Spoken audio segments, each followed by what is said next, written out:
मित्रांनो, पार्टी करायची आहे तर मग चला ना, सोलापूर बरोबरच विजापुरात प्रसिद्ध असलेल्या चाचा मच्छी ढाब्यावर. चाचा मच्छी ढाबा, विजापूर रोड, टाकळी, सोलापूर. संपर्क 9765 छत्रपती शिवाजी महाराज यांचा पुतळा पडल्याप्रकरणी मराठा आंदोलनकर्ते मनोज जरांगे यांनी आपली प्रतिक्रिया व्यक्त केली आहे. संबंधित पुतळ्याचा जो कोणी काम करणारा कॉन्ट्रॅक्टर आहे त्याच्यावर कारवाई करण्यात यावी अशी मागणी त्यांनी केली आहे. सिंधुदुर्ग जिल्ह्यात मालवण येथे पंतप्रधान नरेंद्र मोदी यांच्या हस्ते अनावरण झालेल्या राजकोट किल्ल्यावर बसवलेल्या शिवाजी महाराजांचा पुतळा वाऱ्यामुळे पडला. मग बघा, वादळ वाऱ्यामुळे जर पडतोय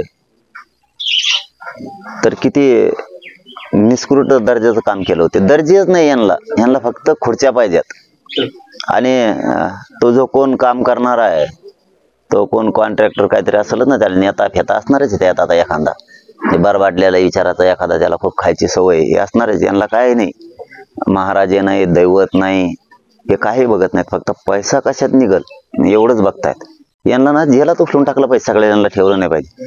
आणि ते मी तुम्हाला प्रत्येकालाच सांगितलंय मी तसं की उद्घाटन कोणी केलं, मला वाटतं यात काय सुद्धा राजकारण करून काय उपयोग नाही. जरी मोदी साहेबांनी त्याचं उद्घाटन केलं असं, त्याने उद्घाटन केलं गेले, त्यांचं काय चूक नसावी याच्यात. कारण काम करणारे हे इथले कोणतरी कॉन्ट्रॅक्टर असन, कोणतरी नेता असन किंवा सरकार असन, त्यावरती प्रचंड मोठी कारवाई करून त्याला ना जेलमध्ये टाकलं, सोडलंच नाही पाहिजे कायमचं.